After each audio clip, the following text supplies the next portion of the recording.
సర్వోన్నతుడైన మా దేవ, దయగల తండ్రి, కృపగల మా ప్రభువా, ఈ ఉదయకాల సమయం ముందుగా తండ్రి,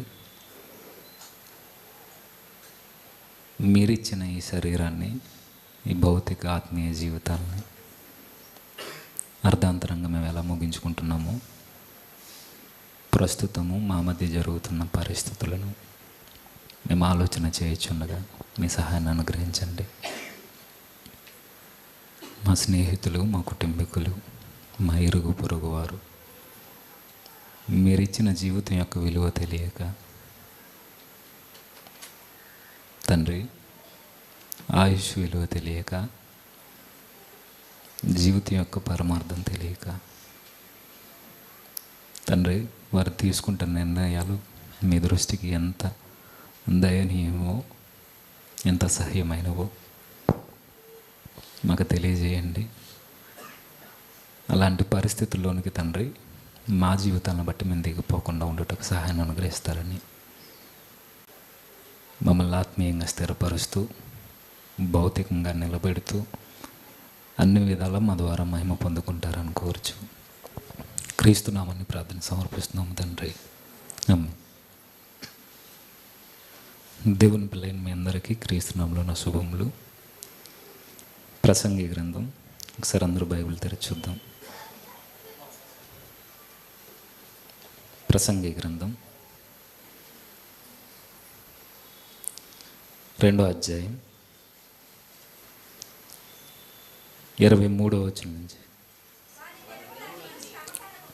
వారి దినములన్నీ శ్రమకాలములు, వారి పాటలు వ్యసనకరములు. రాత్రి ఎందైనను వారి మనస్సుకు నెమ్మది దొరకదు, ఇదియు వ్యర్థమే. అన్నపానములు పుచ్చుకున్నట్టు కంటేను. మరలా చదువుదాం. 22వ వచనం. సూర్యుని కింద నరునికి సౌండ్ మార్చాలి, సేమ్ పెట్టండి. సూర్యుని క్రింద నరునికి తటస్థించు ప్రయాసమంతటి చేతను, వాడు తలపెట్టు కార్యములన్నిటి చేతను వానికి ఏమి దొరుకుచున్నది? వాని దినములన్నీ శ్రమకాలములు. ఈ మాట చెబుతున్నది జ్ఞాని అయిన సొలొమోను గారు అని మనందరికీ తెలుసు. ఏది ఏమైనా సందర్భం వేరైనా మనకు కావలసిన మాట, మానవుని యొక్క జీవితం ఎలాంటిదో ఆ మాటలో ఆయన చెబుతున్నారు. మనిషి జీవితంలో ప్రతి ఒక్కరూ బాధపడాలి, శ్రమపడాలి, ఇబ్బందులకు గురి కావాలి. అన్ని విధాల ఏ మనసు అయినా సరే దుఃఖాన్ని వారి జీవితంలో చవి చూడాలి. ఎంత క్లారిటీగా చెప్తున్నాడనంటే, సూర్యుని క్రింద నరునికి తటస్థించు ప్రయాసం అంతటి చేతను, వాడు తలపెట్టు కార్యములన్నిటి చేతను, ప్రతి విధమైన కార్యము చేత, వారి ప్రయాస చేత, వారికి కలిగే ప్రతి విధమైన క్రియ చేత వారికి ఏం దొరుకుచున్నది? వాని దినములన్నీ శ్రమకరములు, వాని పాటు వ్యసనకరములు. రాత్రి ఎందైనను వాని మనసుకు నెమ్మది దొరకదు, ఇది కూడా వ్యర్థమే. ఏం చెబుతున్నారు సొలొమోను గారు అంటే, ఒక మనిషిగా జన్మించిన తర్వాత ప్రతి మనిషి శ్రమ పొందాలి, బాధపడతాడు, దుఃఖపడతాడు. ఎలాంటి వ్యక్తి అయినా తన జీవితంలో ఏదో ఒక రోజు ఖచ్చితంగా కన్నీటితో తన కుమిలిపోతాడు. ఇది అందరి జీవితాల్లో జరుగుద్దంటే ప్రతి ఒక్కరి జీవితాల్లో బాధలు ఉంటాయి. డబ్బున్న వారి జీవితంలో బాధలు లేవా? ఉన్నాయా లేదా? ఉన్నాయి. ఉద్యోగస్తుల జీవితాల్లో బాధలు లేవా? ఉన్నాయి. పేదవారి బ్రతుకుల్లో ఉంటాయి, ధనవంతుల జీవితాల్లో ఉంటుంది. ఈ దుఃఖం యవనస్తుల్లోనూ, వృద్ధుల్లోనూ, స్త్రీల్లోనూ, పురుషుల్లోనూ, గొప్పవారిలోనూ, పేదవారిలోనూ, విద్యావంతుల్లోనూ, పామరుల్లోనూ, భక్తిపరుల్లోనూ, భక్తిహీనుల్లోనూ, అందరి జీవితాల్లో ఉండేదే దుఃఖము, శ్రమ, కష్టాలు, కన్నీళ్ళు. దీనికి ఎవరు అతీతులు కారు. బెస్ట్ ఎగ్జాంపుల్ మన నెంబర్ 1 ప్లేస్లో ఉన్న ఆయన ధనంలో ఎవరు? మొన్న పెళ్లి జరిగింది. వారి జీవితంలో దుఃఖాలు లేవా? వారి అబ్బాయి జీవితం దుఃఖమయమే. ధనం ఉన్నంత మాత్రాన నిత్యము సంతోషం ఉంటుందని అనుకోవద్దు. ఎవరి జీవితంలోనైనా బాధ అనేది వారి జీవితంలో ఏదో ఒక రోజు భరించాలి. అయితే విషయం ఏంటంటే, కష్టాలను ఎవ్వరూ తప్పించుకోలేరు. సౌండ్ మార్చొద్దు, ఇలాగలాగా ఉంచండి. కష్టాలను కానీ, దుఃఖాన్ని కానీ, బాధను కానీ ఎవరూ తప్పించుకోలేరు. అందరూ దాని కింద ఉండాల్సిందే. చెప్పాను, గొప్పోళ్ళు కానీ, పేదోళ్ళు కానీ, విద్యావంతులు కానీ, పామరులు కానీ, ఎవరైనా అందరూ కష్టాలని తప్పించుకోలేరు. అందరికీ బాధలు ఉన్నాయి. ఇది మనకు బాగా గుర్తుండాలి. ఈరోజు ఈ బాధల చేత, ఈ కష్టాల చేత ఎలాంటి నిర్ణయాలు తీసుకుంటున్నారు మనకు తెలుసు. నేను ఏ విషయాన్ని చెప్పాలనుకుంటున్నానంటే, ఎక్కువ ఈరోజు మా ప్రాంతాల్లో కావచ్చు, ఎవరి ప్రాంతాల్లోనైనా మనకు కనబడేది ఇచ్ఛామరణం. ఇచ్ఛామరణం అంటే సూసైడ్ అటెంప్ట్స్, ఆత్మహత్యలు లేదా స్వీయ మరణం. ఇవన్నీ ఎందుకు కలుగుతున్నాయి మానవ జీవితాల్లో అంటే మనకు తెలియాలి. ఈ దుఃఖాలు అందరి జీవితంలో ఉంటాయి, ఈ బాధలు అందరి జీవితాల్లో ఉంటాయి. ఈ బాధలు కలగడానికి కారణాలు ఏమై ఉంటాయి? ఏ కారణాల చేత మనిషి బాధపడతాడు? ఏ కారణాల చేత అంటే, వ్యాధుల వలన మనిషి జీవితంలోనికి దుఃఖం వస్తుంది, మరణం వలన మనిషి జీవితంలోనికి దుఃఖం వస్తుంది, ప్రియులు ఆత్మీయులు ఎవరైనా చనిపోతే. నెక్స్ట్, ఆర్థిక ఇబ్బందుల వలన మానవ జీవితాలు దుఃఖపాలవుతున్నాయి. నెక్స్ట్, వ్యాపారాల్లో కానీ, మనం చేసే చిన్ని చిన్ని పనుల్లో కానీ, కాంట్రాక్టుల్లో కానీ నష్టాలు రావడం వలన దుఃఖాలు వస్తాయి. సామాజిక పోరాటాల్లో ఓడిపోవడం వలన దుఃఖాలు వస్తాయి. అన్యాయం జరగడం వలన దుఃఖం మన కుటుంబంలోనికి వస్తుంది. ఇవన్నీ కారణాలు దేనికి? మన జీవితంలో, మానవ జీవితంలో దుఃఖపడడానికి, శ్రమ పడడానికి, కష్టాల పాలు కావడానికి కారణాలు. వాటమి వలన, అదే ఫెయిల్యూర్స్ వలన ఈరోజు దుఃఖపడుతున్నాం. గొడవల వలన, కుటుంబ కలహాల వలన, సమస్యల వలన, అనిశ్చిత భవిష్యత్ అంటే ఫ్యూచర్ ప్లానింగ్ లేక, ఫ్యూచర్ ఏంటో తెలియక, ఒక నిశ్చయమైన జీవితం లేక. నెక్స్ట్, ఇవి పరిచర్యలో కూడా ఉంటాయంటే పరిచర్యలో గలిబిలుల వలన కూడా దుఃఖాలు వస్తాయి. నెక్స్ట్, మనకు తెలుసు లవ్ ఫెయిల్యూర్స్. ఇంకా మనకు తెలుసు స్టడీలో విజయాల్ని సాధించలేకపోవడం, ఉద్యోగాలు సాధించలేకపోవడం, వస్తువులు లేకపోవడం, సరి అయిన సామాగ్రి మన గృహాల్లో లేకపోవడం, భార్యాభర్తల మధ్య గొడవలు, అన్నదమ్ముల మధ్య గొడవలు. ఇవన్నీ దేనికి కారణాలంటే దుఃఖానికి కారణాలు. ఇవన్నీ అర్థమవుతుంది కదా? మన జీవితాల్లోనికి బాధలు, ఈ కన్నీరు, ఈ దుఃఖం ఎందుకు వస్తుందంటే ఇవన్నీ కారణాలు. డబ్బు కారణం కావచ్చు, ఆర్థిక ఇబ్బందులు కారణం కావచ్చు, ఏదైనా కావచ్చు. మనిషి మాత్రం పుట్టిన ప్రతి ఒక్కడు ఖచ్చితంగా దుఃఖపడాలి, దుఃఖపడతాడు. స్త్రీ గర్భం నుండి బయటకు వచ్చిన ప్రతి నరుడు శ్రమ పొందుతాడు. యోబు గ్రంథం 14వ అధ్యాయం, యోబు గ్రంథం 14వ అధ్యాయం 1వ వచనం. స్త్రీ కనిన నరుడు కొద్ది దినముల వాడైన మిక్కిలి బాధ నొందును. స్త్రీ కనిన నరుడు కొద్ది దినములైన మిక్కిలి బాధ నొందును. ఎవరైనా, స్త్రీ గర్భం నుండి ఉద్భవించిన వారు ఎవరైనా బాధ నొందుతాడు, శ్రమ పడతాడు, కష్టాల గుండా వాడి జీవితాన్ని నడిపించుకోవడం. దీన్ని ఎవ్వరు తప్పించుకోలేరు. అయితే ఈ విషయాల్లో అందరూ ఉన్న ఈ బాధల్లో నుండి, దుఃఖంలో నుండి బయటపడేది మాత్రం కొద్ది మంది. అర్థం చేసుకోవడానికి ప్రయత్నించండి. అందరికీ బాధలు ఉన్నాయి, అందరికీ కష్టాలు ఉన్నాయి, అందరికీ ఇబ్బందులు ఉన్నాయి. అందరూ దుఃఖం అనే సముద్రంలో ఈత కొడుతూనే ఉంది మానవాళి. కానీ ఈ సముద్రాన్ని ఈదేవారు చాలా కొద్ది మంది, చాలా తక్కువ మంది. శ్రమలు మనిషిపై దాడి చేస్తున్నప్పుడు కృంగిపోవడం సహజమే. ఇబ్బందులు మన కుటుంబంలోనికి వచ్చినప్పుడు కృంగిపోవడం ఇది మానవ నైజం. వ్యాధులు వచ్చినా, ఆర్థిక ఇబ్బందులు వచ్చినా, గొడవలైనా, ఇంట్లో పరిస్థితులు బాగోకపోయినా, మనం అనుకున్నవి మన దగ్గర లేకపోయినా కృంగిపోవడం సహజమే. బాధపడడం, ఏడవడం సహజమే. కన్నీళ్ళు రావడం సహజమే. అయితే ఈ టైంలో మనం కరెక్ట్గా స్పందించకపోతే జీవితాలే గల్లంతైపోతున్నాయి ఈరోజు. ఈ వ్యాధులను బట్టి, ఈ దుఃఖాలను బట్టి, ఈ కన్నీటిని బట్టి ఈ టైంలో ఇలా కృంగిపోయిన సమయంలో మనం సరి అయిన నిర్ణయాలు తీసుకోకపోతే జీవితాలు పోతున్నాయి ఈరోజు. మన కళ్ళ ముందు మనకు తెలిసిన వారు ఎందరి జీవితాలు ఏమో అయిపోయినాయి మనకు తెలుసు. ఈ టైంలో మనకు అనిపిస్తుంటుంది, నా బాధలను ఎవరైనా పంచుకుంటే బాగుందని. ఇలాంటి కష్టాల్లో మనం మునిగిపోతున్నప్పుడు, అన్ని దారులు మూసుకుపోయినప్పుడు, ఎటు ఎవరు చేయందించినప్పుడు మనకు అనిపిస్తుంటుంది, ఎవరైనా ఈ శ్రమల్లో పాలు పంచుకుంటే బాగున్నాం, నా బాధను వినేవారు ఉంటే బాగున్నని. విషయం ఏంటంటే, ఇలాంటి బాధాకరమైన పరిస్థితుల్లో మన మీద మనమే జాలి పడతాం, మన మీద మనకే జాలేస్తుంది.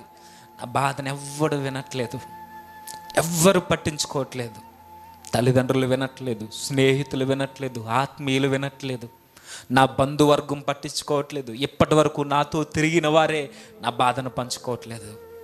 విషయం ఏంటంటే, ఇలాంటి టైంలో మన మీద మనం జాలి పడడం కన్నా, స్వీయ జాలి మన మీదకి రావడం కన్నా, మనం ఒక మంచి ఆలోచనతో ఆలోచన చేయాలి. ఎలా? ఎవ్వరూ నా శ్రమలు పట్టించుకోవట్లేదని కాదు. ఒక విషయం గుర్తుపెట్టుకోండి, శ్రమ నీకే కాదు, నువ్వు ఎవరితో అయితే పంచుకోవాలనుకుంటున్నావో వారికి కూడా ఉంది. ఒక్కొక్కసారి నీ బాధ కన్నా ఎదుటోడి బాధ ఎక్కువ ఉంటుంది. కొన్ని సమయాల్లో కొన్నిసార్లు మన శ్రమ కంటే ఎదుటివారి శ్రమ ఎక్కువ ఉంటుంది. అలాంటి టైంలో నా శ్రమను పట్టించుకోవట్లేదు, నా బాధలో పాలు పంచుకోవట్లేదని మన మీద మనం జాలి పడిపోతే అది కూడా మరణానికి దారితీస్తుంది. మనం అనిపిస్తుంటుంది, అసలు నా శ్రమను, నా బాధని, నా దుఃఖాన్ని వీడు పూర్తిగా అర్థం చేసుకోవట్లేదు, ఏదో విన్నట్టు వింటున్నాడు తప్ప నాతో ఇన్వాల్వ్ అవ్వలేకపోతున్నాడు అంటాడు. వాడికి కూడా శ్రమలు ఉన్నాయి, అర్థం చేసుకో ఒకసారి. ఇంకా మనకు అనిపిస్తుంటుంది, అసలు ఆ టైంలో మనం అనుకోవాలి, ఎదుటివారి నుండి, ప్రజల నుండి, మన స్నేహితులను మనం ఎక్కువ ఆశించకూడదు. మనకి బాధలు కలిగినప్పుడు, ఈ దుఃఖాల్లో మనం ఉండిపోయినప్పుడు, మనం చెప్పినప్పుడు వారు ఎలా స్పందిస్తారని మన మీద మనం జాలి పడకుండా, వారి నుండి ఎక్కువ ఆలోచించకుండా, ఆశించకుండా ఉండడమే మంచిది.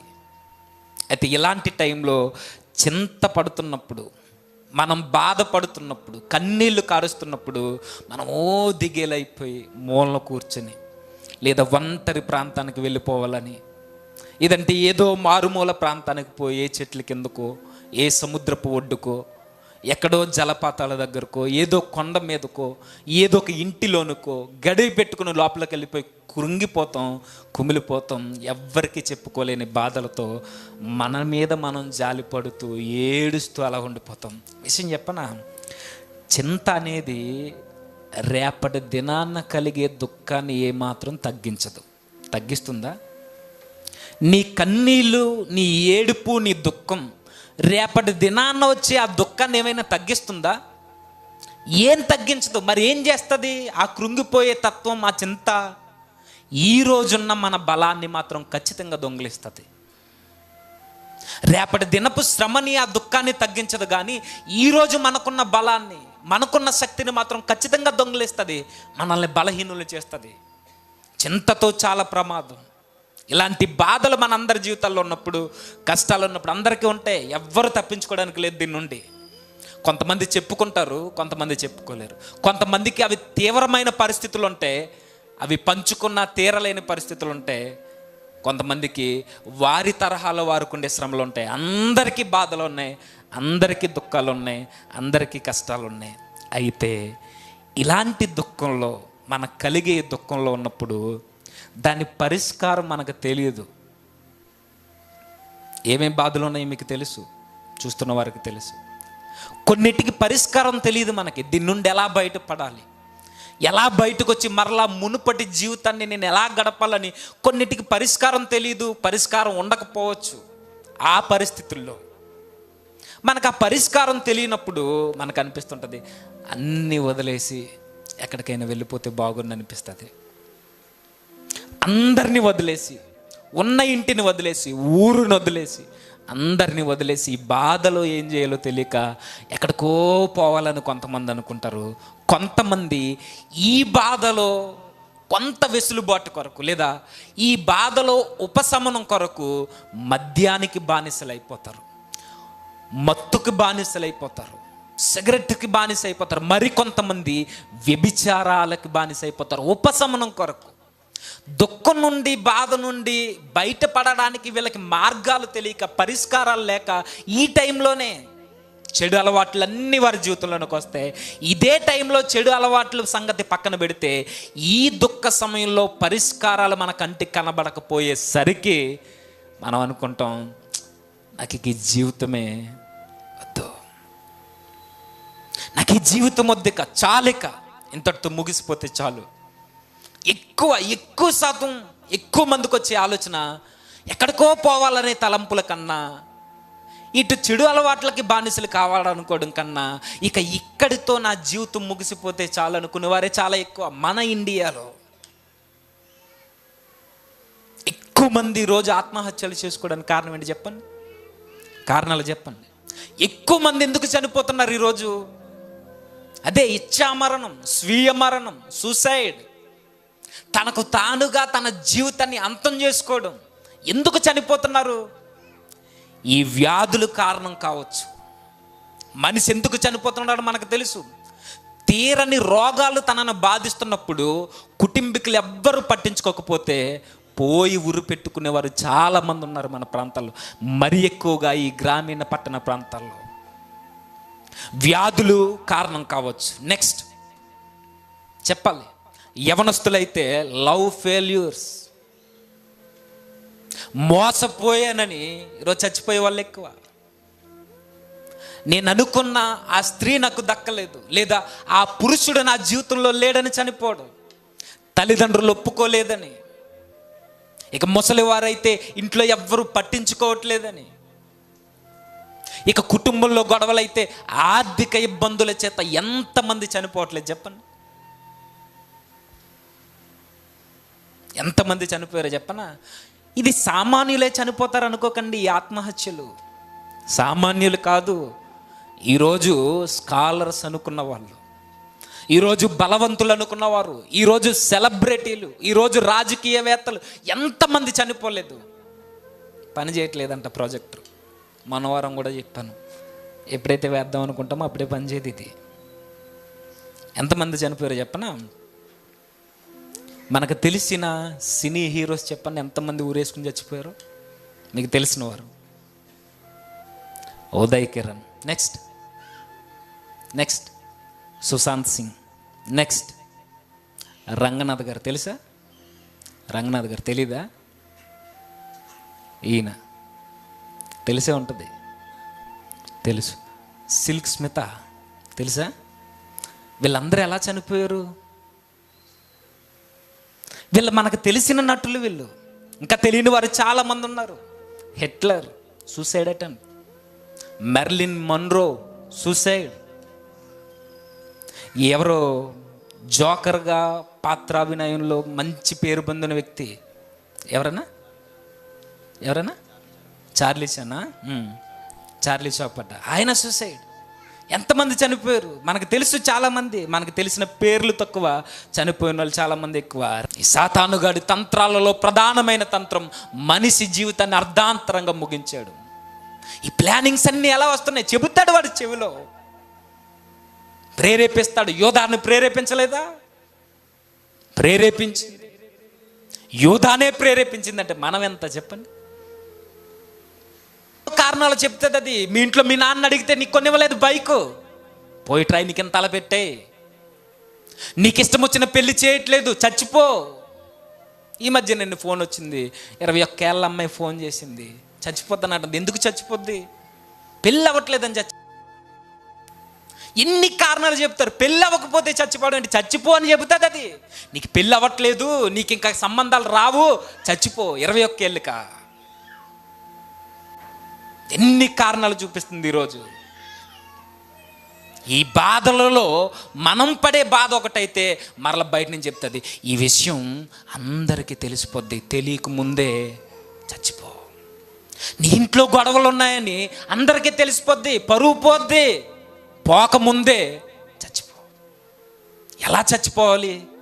కోసేసుకో, నొప్పి లేకుండా చచ్చిపో, ఊరేసుకుని చచ్చిపో. ఈ ప్లానింగ్స్ అన్నీ ఎలా వస్తున్నాయి? చెబుతాడు వాడు చెవిలో, ప్రేరేపిస్తాడు. యోధాను ప్రేరేపించలేదా? ప్రేరేపించి యోధానే ప్రేరేపించిందంటే మనం ఎంత చెప్పండి. ఈ సాతానుగాడి తంత్రాలలో ప్రధానమైన తంత్రం మనిషి జీవితాన్ని అర్ధాంతరంగా ముగించాడు. నువ్వు తట్టుకోలేవిక. నీ మీద వచ్చిన నిందలు అవి నిజాలని సమాజం నమ్ముతుంది, చచ్చిపో. నీ భర్త నిన్ను అనుమానిస్తున్నాడు, చచ్చిపో. నీ భార్య నిన్ను అనుమానిస్తుంది, చచ్చిపో. నీ కొడుకులు నిన్ను పట్టించుకోవట్లేదు, బయట రోడ్డు మీద వదిలేశారు, ఆ బస్సు కింద పడిపో అని చెబుతుంది. అది ఎన్నో మార్గాలు ఉన్నాయి మనిషి తన జీవితాన్ని ముగించుకోవడానికి. అవన్నీ మన కళ్ళ ముందుకు తెస్తుంది, ఒంటరిని చేస్తుంది, చుట్టూ ఎవరిని లేకుండా చేస్తుంది. ఒంటరిగా కూర్చోబెట్టి నేను ఆలోచనలోనికి దింపి నీ పరిస్థితులన్నీ ముందుకు తెస్తుంది. నీ స్నేహితులే నీకు వ్యతిరేకమైపోయి చచ్చిపోతుంది. తండ్రి కొడుకు కలిసి ఈ మధ్య రైల్వే ట్రాక్ మీద ట్రైన్కి ఎదురుగా వెళ్ళిపోయి చచ్చిపోరు. తండ్రి కొడుకు ఇద్దరు ఒకేసారి చనిపోరు. ఎందుకు చనిపోరో తెలియదు. చెబుతుంది ఆర్థిక ఇబ్బందులు ఉన్నాయి కదా, అప్పులు ఎక్కువైపోయినాయి కదా, నువ్వు తీర్చలేవక నీ జీవితం అంతా, చచ్చిపో. ఎంత ఈజీగా చచ్చిపోతున్నారండి. స్కూల్లో గొడవలు అయితే చచ్చిపోయేవాళ్ళు మరికొంతమంది, కాలేజీలో ఉద్యోగాలు రాక చచ్చిపోయేవాళ్ళు మరికొంతమంది. ఇవన్నీ సాతానుగాడు మన మీదన ప్రయోగిస్తున్న అస్త్రాలను మర్చిపోకండి. ఇంతలా అపవాది మనల్ని ప్రేరేపిస్తున్నప్పుడు మనకు అనిపిస్తుంటుంది, ఈ విషయాలు ఎవరికి తప్పలేదో తెలుసా? బాధాకరమైన మాట అనుకోవాలో లేదా ఇది చెప్పుకోకూడదో తెలియదు, కానీ ప్రవక్త అయిన ఏలియా గారు మనకు తెలుసు. ఆయనకు కూడా ఈ శోధన వచ్చింది. నా జీవితం కొడుత అయిపోతే బాగుంది అనుకున్నాడు ఆయన. మరో మాట చెప్పనా, యోబు గారు నేను ఊరేసుకుని చచ్చిపోతే బాగుంది అన్నాడు ఆయన. రెండుకిళ్ళకి చదవండి, యోబు గ్రంథం 7 అధ్యాయం 15 వచనంలో ఉంటుంది. ప్రవక్త అయిన ఏలియా 1 రాజుల గ్రంథం 19 అధ్యాయంలో ఉంటుంది, చదవండి. దేవుని హృదయానుసారుడైన దావీదు గారు కూడా తనన్నారు, నాకు పక్షిల రెక్కలుంటే బాగును, ఎక్కడికో వెళ్ళిపోదును, నన్ను మరణ భయం పట్టి పీడిస్తుంది. ఈ శోధన అందరి జీవితాల్లో ఉంటాయి, కానీ వారు చనిపోలేదు, మనం చనిపోతున్నాం. మరి వాళ్ళు ఎలా బయటపడ్డారు? ఎంతమంది ఉన్నారు బైబిల్లో సూసైడ్ చేసుకున్న వాళ్ళు? మీకు తెలిసిన పేర్లు చెప్పండి. యోధ గుర్తొస్తాడు మనకి. నెక్స్ట్ సౌలు పనివాడు, అహీతోపేలు జ్ఞానవంతుడు, అబ్షాలోముకి సలహాదారుడైన అహీతోపేలు చాలా జ్ఞానవంతుడు. 2 సమూయేలు గ్రంథం 17 అధ్యాయం మీరు చదివితే అర్థమవుద్ది. జ్ఞానులకు కూడా ఎలాంటి నిర్ణయాలు తీసుకుంటారంటే బెస్ట్ ఎగ్జాంపుల్ అహీతోపేలు. గిద్యోను కొడుకు రాజు, తర్వాత రాజు న్యాయాధిపతి, తర్వాత న్యాయాధిపతి అబీమెలెకు పోయి చచ్చిపోయాడు. జిమ్రీ తన రాజనగర్ని ఎవరో పట్టుకున్నారని, తిర్సా పట్టణాన్ని పట్టేసుకున్నారని భయంతో వణికిపోయి రాజనగర్కు పోయి నిప్పెట్టుకుని చచ్చిపోయాడు.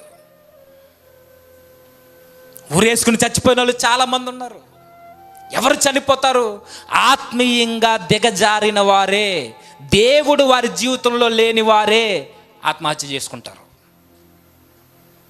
వారే చనిపోతారు. తలంపులు వస్తాయి దేవుడు ఉన్నవారికి, ఆత్మీయ స్థితిలో బలంగా ఉన్నవారికి వస్తాయి, కానీ వారు చనిపోరు. ఎవరు చనిపోతారు? ఆత్మీయ స్థితిలో బలం లేని వారు, దేవుడికి వారి జీవితాల్లో స్థానాన్ని ఇవ్వని వాడు, ఈ అపవాది ఆలోచనలకి ఎవరైతే చెవినిస్తారో వాళ్ళందరూ అటెంప్ట్ చేస్తారు. ముగించే ముందుక ఒకవేళ మీ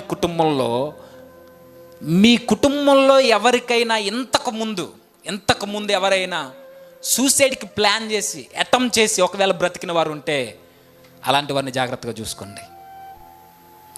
ఇలా అటెంప్ట్ చేసి బయటపడిన వారు సంవత్సరం లోపు మరలా తిరిగి అటాక్ చేశారు అని అంటే ఖచ్చితంగా చచ్చిపోతారు. సంవత్సరం వరకు మీరు కాపాడలేదు అనుకోండి, వారి దగ్గరుండి మీరు అబ్జర్వ్ చేయాలి. జస్ట్ మీ పిల్లల ప్రవర్తనలో మార్పు వస్తుందంటే మీరు ఆలోచనలో పెట్టాలి, ఎందుకు ఇలా మాట్లాడుతున్నాడు, ఎందుకు ఇలా తయారయ్యాడు, ఎందుకు ఇలా నడుస్తున్నాడు, ఎందుకు ఇలా ఉన్నాడు, ఎందుకు అలా మూడిగా కూర్చున్నాడు అని మీరు గుర్తించాలి. సంవత్సరం లోపు వాడిని కాపాడకపోతే సంవత్సరంలో మరలా ప్రయత్నిస్తే ఖచ్చితంగా చచ్చిపోతాడు. మరొక భయంకరమైన విషయం చెప్పనా, మీ ఫ్యామిలీ బ్యాక్గ్రౌండ్లో ఎవరైనా సూసైడ్ అటెంప్ట్ చేసి బ్రతికిన వాళ్ళు ఉంటే ఆ కుటుంబంలో ఉన్న పిల్లలందరూ జాగ్రత్తగా ఉండాలి. మీ ఫ్యామిలీ బ్యాక్గ్రౌండ్లో ఎవరైనా సూసైడ్ చేసుకుని చచ్చిపోయిన చరిత్ర ఉంటే ఆ కుటుంబం చాలా జాగ్రత్తగా ఉండాలి. అవసరమైతే సైకియాట్రిస్ట్ని కలవాలి, ఖచ్చితంగా కలవాలి కుటుంబం అంతా. ఎందుకంటే కుటుంబంలో ఉన్న ఆ చరిత్ర, ఆ ప్రభావం నేటి తరంలో ఉన్న పిల్లల మీద పడుతుంది. నేను చూశాను ఆ కుటుంబాల్ని, కళ్ళారా చూసి చెప్తున్నాను. ఇది మానసిక వైద్యులు కూడా చెబుతున్న సంగతి, సత్యం ఇది. కుటుంబంలో ఎవరైనా ఆత్మహత్యలకి పాల్పడి చనిపోయినా బ్రతుకున్నా వారి ప్రభావం నెక్స్ట్ తరం మీద లేదా వారి తరంలో ఉన్న పిల్లల మీద ఖచ్చితంగా పడుద్ది. వారికన్నా ముందు పిల్లలు చచ్చిపోతారు. జాగ్రత్త. కుటుంబీకులు అబ్జర్వ్ చేయాలి. కుటుంబీకులు వారి ప్రవర్తన ప్రతిదీ అబ్జర్వ్ చేయాలి. మీ మామయ్య కానీ, మీ తాత కానీ, మీ అమ్మమ్మ కానీ, మీ అమ్మ కానీ, మీ పిన్ని కానీ, మీ ఎవరైనా ఇంతకుముందు జరిగిస్తే తీసుకెళ్ళి కౌన్సిలింగ్ ఇప్పించండి. వచ్చే వారం మాట్లాడుకుందాం ఎలా బయటపడాలనే విషయాన్ని. ప్రజెంట్ మనం చేయాల్సింది అబ్జర్వ్ చేయాలి. జస్ట్ మార్పు వచ్చిన ఈ తరంలో బాగా అబ్జర్వ్ చేయాలి. ఇన్నాళ్ళు లేవు ఎలాంటి, చచ్చిపోయేవారు కాదు, ధైర్యంగా నిలబడేవారు. ఒక సామెత ఉండేది, చచ్చిన సింహం కన్నా బ్రతుకున్న కుక్కే మేలని. ఈరోజు లేదు అది. చచ్చిపోయినాడు వీరుడు అని చచ్చిపోతున్నాడు. చందు ఎవరో చనిపోయారు ఒక ఆవిడ కోసం, పిల్లలు ఉండి కూడా. అదంతా వేరే విషయం. సీరియల్ యాక్టర్స్ మీ కుటుంబంలో ఇలాంటి చరిత్ర ఉంటే మెడిసిన్ వేసుకోవడం బైబిల్కి వ్యతిరేకం కాదు. అర్థమవుతుందా? మెడిసిన్ వేసుకోవడం, వ్యాధి వచ్చినప్పుడు డాక్టర్ దగ్గరికి వెళ్ళడం బైబిల్కి వ్యతిరేకం కాదు. ప్రార్థనకి, విశ్వాసానికి వ్యతిరేకం కాదు. సేమ్ మన కుటుంబంలో ఎలాంటి చరిత్ర ఉంటే వైద్యుల్ని సంప్రదించడం ఏమాత్రం తప్పు కాదు, సంప్రదించాలి. ఇవి భక్తులకే తప్పలేదు. ఈ శోధనలు భక్తిహీనులైన వారు, భక్తులుగా బ్రతికిన వారు చనిపోయారు. సౌలు మహావీరుడు చచ్చిపోయాడు. అబీమెలెకు ఈటితో పొడిపించేసుకున్నాడు, స్త్రీ చేతిలో నేను చావడం ఏంటని. జిమ్రీ తగలబెట్టుకుని చచ్చిపోయాడు. అహీతోపెలు పోయి ఊరు పెట్టుకున్నాడు. కాబట్టి జాగ్రత్త. వీళ్ళకే తప్పలేదంటే మనం ఇంకా జాగ్రత్తగా ఉండాలి. మరి ఇలాంటి సూసైడ్ తలంపులు మనకు వస్తున్నప్పుడు మనం ఎలా బయటపడాలి, ఎలా తప్పించుకోవాలి, మనం ఈ టైంలో ఎలా స్పందిస్తే, ఎలాంటి నిర్ణయాలు తీసుకుంటే మన జీవితాన్ని ఆ తలంపుల నుండి, అపవాది మనల్ని ప్రేరేపించే తలంపుల నుండి ఎలా బయటపడగలం, ఇవన్నీ వచ్చే వారం ఆలోచిద్దాం. దేవుని చిత్తమైతే ప్రార్థన చేద్దాం. తల వంచండి. సర్వోన్నతుడా, సర్వాధికారి, కృపగల మా ప్రభువా, తండ్రి, గతించిపోతున్న ఈ లోకంలో ప్రభువా, గతించిపోయి మానవ జీవితంలో కలిగిన మేము అర్ధాంతరంగా మా జీవితాలను ముగించుకోవడం మీ దృష్టికి అయోగ్యమైనది, అసహ్యమైనది. ఒకవేళ మాలో ఇలాంటి బాధల వలన, ఇబ్బందుల వలన, శ్రమల వలన మాకు ఈ తలంపులు ఉంటే మమ్మల్ని మన్నించండి, మమ్మల్ని సరిచేయండి. మరిన్ని మాటలు మీకు మన ద్వారా మాతో మాట్లాడి మమ్మల్ని బలపరుస్తారని కోరుచు క్రీస్తునామని ప్రార్థన సమర్పిస్తున్నాము తండ్రి.